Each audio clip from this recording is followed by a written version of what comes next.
If you are an Ohio homeowner thinking about solar, searching for the average cost is the fastest way to miscalculate your entire investment.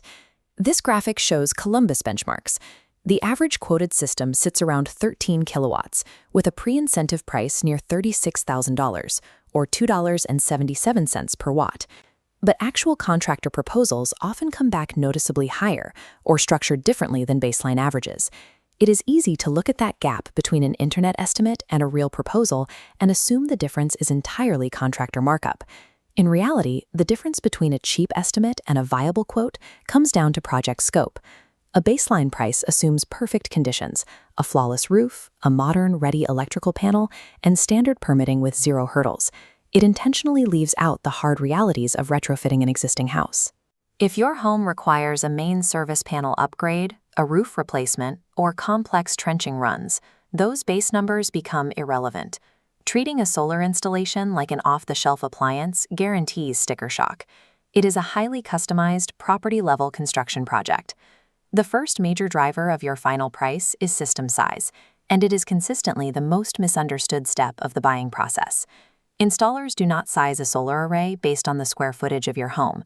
They build it to match your historical annual electricity consumption. This chart compares a 5-kilowatt system to a 14-kilowatt system to illustrate cost per watt.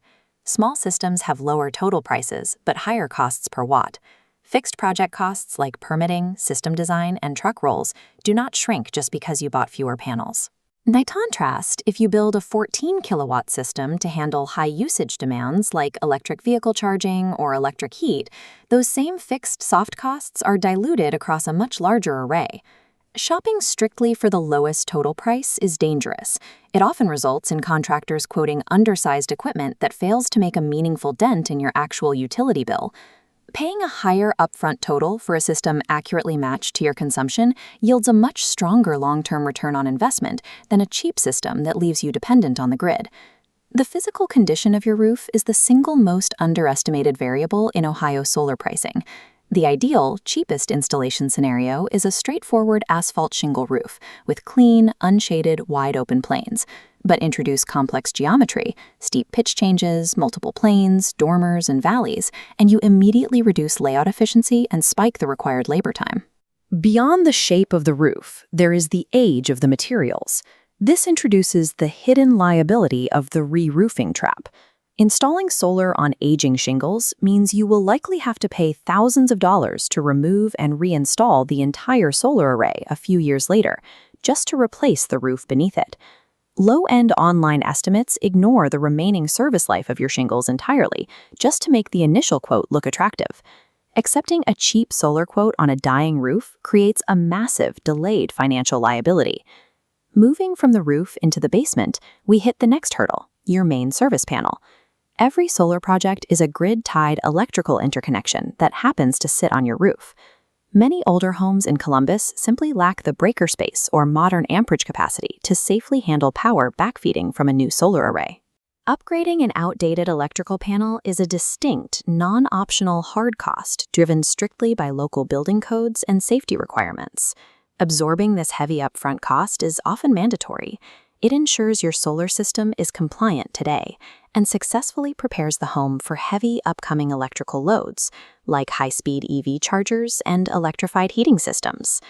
How you pay changes the total cost of ownership almost as much as the hardware itself.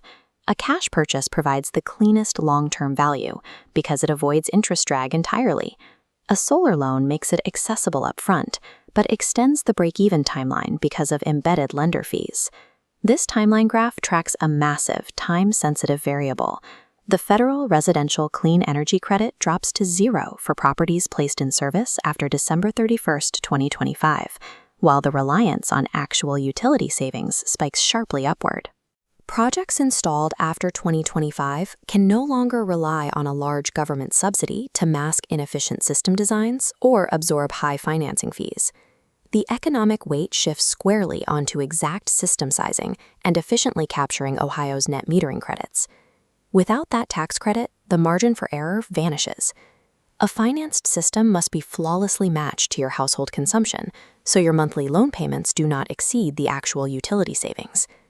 This quadrant chart maps out exactly who solar makes sense for right now in Ohio, based on these real-world constraints.